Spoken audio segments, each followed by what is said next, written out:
Want to take your acting to the next level and learn how to truly be in the moment? Then your journey begins here.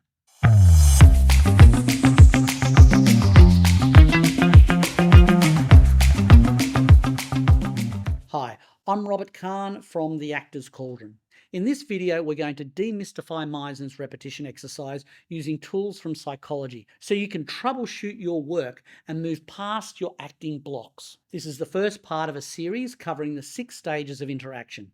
Together, they provide a framework for you to understand what happens in moment-to-moment interaction so you can be in control of your craft. So let's dive in. Most actors at some stage of their training are introduced to Meisner's repetition exercise. But as a technique, there seems to be a lot of room for confusion. While there may be many different ways to approach Meisner, the problem most actors experience comes from a lack of understanding about the moment-to-moment or action-reaction cycle. And without an overarching framework to explain what's happening, they get stuck. You've probably heard acting is reacting. I think it's more than that. The reaction is important, but so is the subsequent action. So it's really action-reaction, or the pinch and the ouch, as Meisner would say. The first stage of interaction is first contact. First contact is the moment when you're first confronted with a stimulus. Typical characterizations of this stage are the body weight is up, voice is in a higher pitch, and an increased heart rate or physiology, and uncertainty. Stimuli can come through any of the senses, smell, hearing, sight, etc. At this stage, you don't know what is going on. Simply, something's happened in the environment and your body is getting ready to respond. Imagine someone jumps out in front of you from behind a corner. Your body weight goes up, you may scream, and your heart starts racing. Or on a smaller scale, someone may call your name and your eyebrows simply raise. The changes can be big or small, but the characteristics are the same. What's important to remember is that first contact is about stimulus and uncertainty.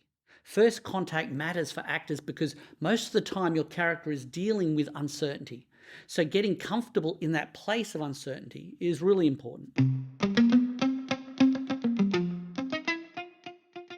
Realization acceptance is the moment when you realize what the stimulus is. Typical of this stage is the body weight is down and centered, the voice is lower.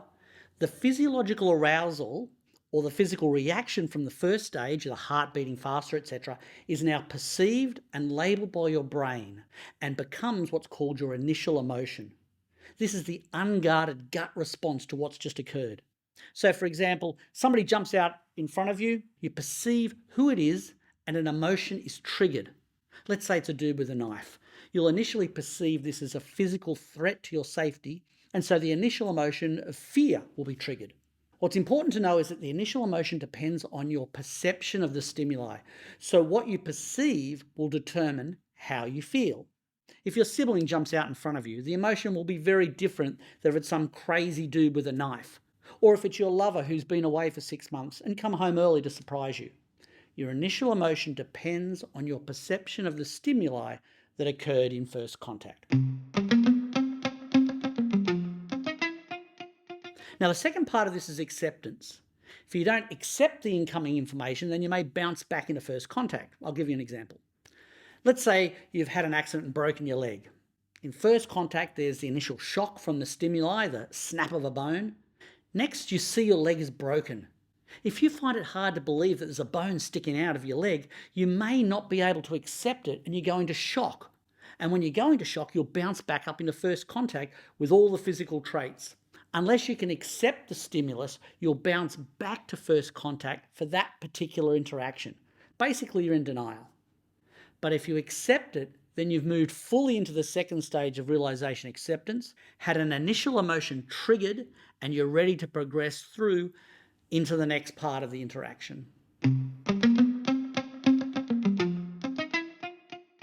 The third stage is need. This is where you form a basic need as a result of your perception and consequent emotion.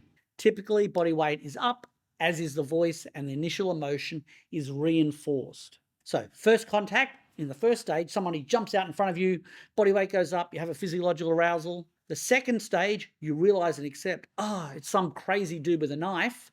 I feel fear. Body weight goes down and centered. Given this information, you now have a basic need. So if it's a crazy dude with a knife, I need to be safe. If a lover surprises you, I need to express my love, etc. Now, the importance of the need stage to the repeat exercise is that this is right before a character choice kicks in. Generally speaking, anyone in any given culture processes information in stages 1, 2, and 3 the same way. So, for example, seeing a dude with a knife will automatically be perceived as a threat and labeled as fear. And then in stage 3, the need stage would result in a need to be safe. Up until this point, you're operating primarily out of instinct. Technically, you're in an information gathering exercise. You're getting the information you need in order to create an action in response. In this information gathering exercise, the action hasn't yet been formulated. The next stage, the character choice comes in. So for stages 1 to 3, it's all you. And in stages 4 to 6, it's the character that determines behavior. So for example, if you're in a play and in that play some dude with a knife jumps out at you, you could process the information as yourself up to the need stage. You'll be bringing the emotion of the character to life through your real physiological arousal and perception. What would happen next would be a character's choice. And in the 4th stage, you would start to engage in that unique character, differing from your intrinsic self. That's why knowing the 6 stages of interaction is so useful for actors, because instead of just bumping up against an unknown invisible wall, you can start to pinpoint where you're going wrong and work through that particular obstacle. And that brings us to the end of our first video. In the next video, we'll finish off the 6 stages of interaction and start the deep dive into Meisner's repetitions. Please hit the like button and subscribe to our channel. And if you have any questions, throw them in the comments section. Until next time, keep that creativity bubbling away, and remember, always make acting its own reward.